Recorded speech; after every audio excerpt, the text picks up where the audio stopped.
ఇక్కడ ఇది గర్గర్కి కహాని జగన్మోహన్ రెడ్డి గారి భాషలో చెప్పాలంటే ఏ ఇంట్లో ఉండవు, ఏ ఇంట్లో అయినా సమస్యలు ఉంటాయి. ఆ తర్వాత షర్మిల గారి కౌంటర్ ఏంటయ్యా అంటే గర్గర్కి కహాని అంటే వాళ్ళంతా కూడా ఇలాగే తల్లిదండ్రుల మీద కేసులు వేస్తున్నారా తల్లి చెల్లి మీద అని చెప్పేసి ఆవిడ కౌంటర్.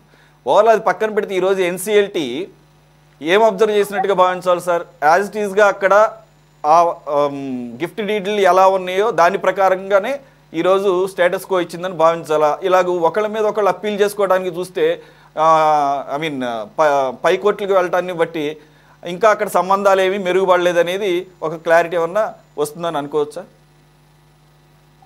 సార్ ఇప్పుడు జగన్మోహన్ రెడ్డిది డబ్బు సంపాదించాలి మొత్తం దోచుకోవాలనేది ఒక డిసీజ్ అండి. అతనిది ఒక డిసీజ్. ఎంత సంపాదించినా ఎంత ఉన్నా అతని దాహం తీరదండి. తల్లి లేదు చెల్లి లేదు, ఎవరినైనా సరే ఆ విషయంలో అతను లెక్క చేయడు.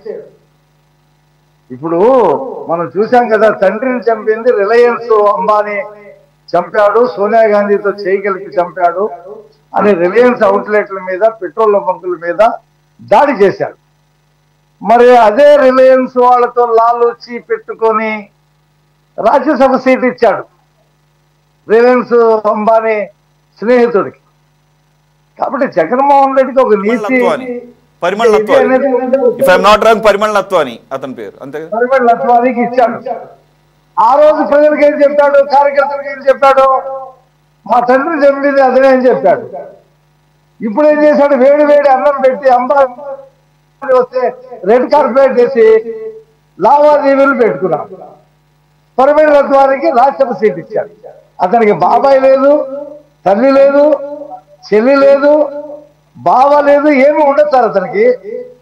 అతనికి డబ్బు దోచుకోవటమే అతనికి ఉన్నటువంటి లక్ష్యం. కాబట్టి అతను ఎవరినైనా వదిలేసుకుంటాడు, ఎవరినైనా సరే ఏమైనా చేస్తాడు. కాబట్టి అతను ఏదో బెయిల్ రద్దయిపోద్దని చెప్పి భయపడిపోయి అమ్మో నా బెయిల్ రద్దయిపోద్ది, వీళ్ళు బయట వాళ్ళతో చేయగలుగుతారు, ఈ షేర్లన్నీ బదిలీ అయిపోతాయని చెప్పి చేయలేదండి. ఇతను రాజ్యసభ సీట్ ఇవ్వడు అమ్మాయికి, ఆ అమ్మాయికి రాజకీయంగా ఎటువంటి లిఫ్ట్ ఇవ్వడు, ఆస్తిలో వాటా ఇవ్వడు.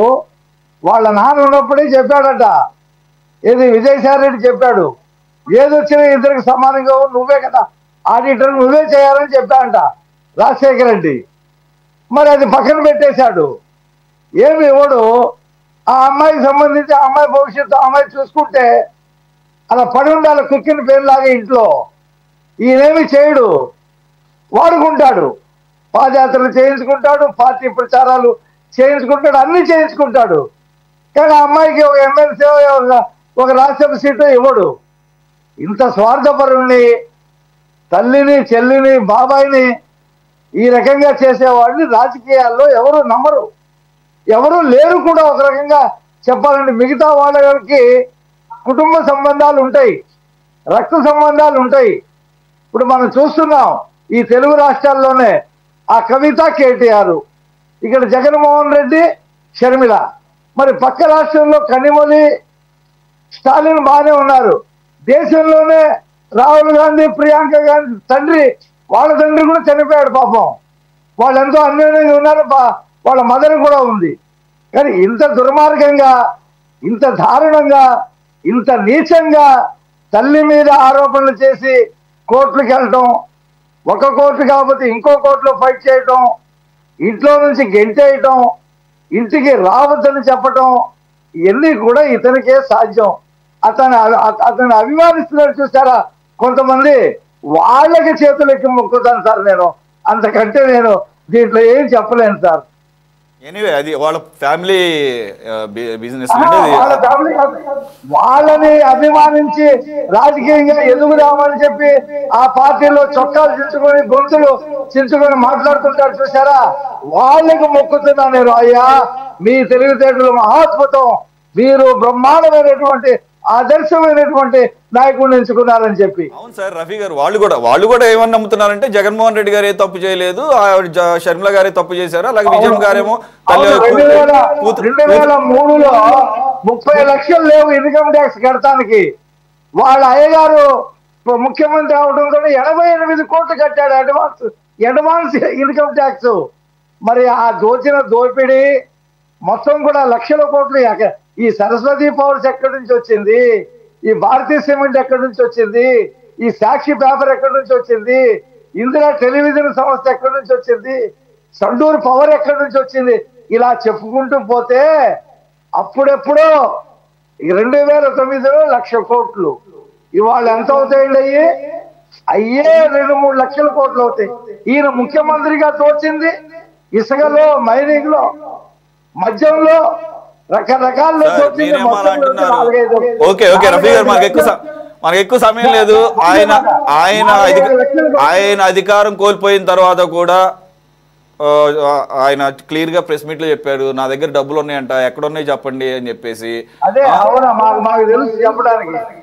4-5 లక్షల కోట్లు తక్కువ ఉండవు, తల్లికి చెల్లికి ఇవ్వడానికి రూపాయి ఉండదు ఆయన దగ్గర. లేవు కాబట్టి ఫైట్ చేస్తున్నారు సార్ ఆయన. మీరు అన్నయ్యన్ని లేవు కాబట్టి ఆయన ఫైట్ చేస్తున్నాడు ఉన్నదాని గురించి, ఉన్నదాన్ని ప్రొటెక్ట్ చేసుకోండి. విశాఖపట్నంలో పాలిమార్స్ కంపెనీలో యాక్సిడెంట్ అయితే ₹1,00,00,000 ఇవ్వమన్నాడు. సింగయ్య ఆయన కారు కింద చచ్చిపోతే ఇంటికి పిలిపించి డబ్బులు లేవు సార్, డబ్బులు అయిపోయినాయి. ఎందు గురించి సింగయ్యకి వాళ్ళ ఫ్యామిలీకి, అందుకని 10 లక్షలు